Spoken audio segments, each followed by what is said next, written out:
Often you'll get upset with someone, you won't approach them, but time will go by and all of a sudden there's this friction or there's this blow up and it has nothing to do with the problem at hand. It's something that happened 6 weeks before. I know this has never happened in your marriage, but I think it may have happened in mine maybe once or twice, where the fight you're having really isn't the fight you're having.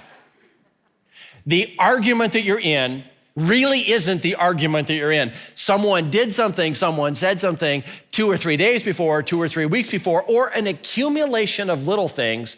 And then all of a sudden there's this little trigger thing and all of this energy comes out and you go, I can't believe we're arguing about this. You're not arguing about this, you're arguing about that. Is it just me? And so you say, no, I'm not gonna have the 2 chair, I'm just gonna boil. Chances are, and this happens all the time in church dynamics, it comes out later and you end up feuding over something and it's not about what you're talking about. It's about buried resentment earlier. So I think Jesus would say, listen, you take care of today's issues today so they don't surface tomorrow. So second, and the third option is to get a shovel, go to our backyard and to dig a hole and bury the friendship and put up yet another headstone for another friend that used to be a friend, and we cancel out the friendship. Jesus had to instruct his disciples to this because there are 2, 3, 4, 5 other things you would rather do than have a one-on-one conversation. And I think what our Lord would say is this. He says, listen, we live in a broken world with broken relationships. There are busted up families.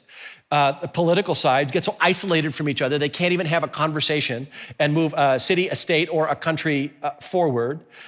Churches get fractured. Companies get embroiled in company politics. And I think Jesus would say, this is not the way it will be handled in my family. I think Jesus was imagining something that people on the outside would look in and say, there's really nothing like that in the world. People that say, just between the 2 of us, this is what you did, and I'm concerned about the person you are becoming.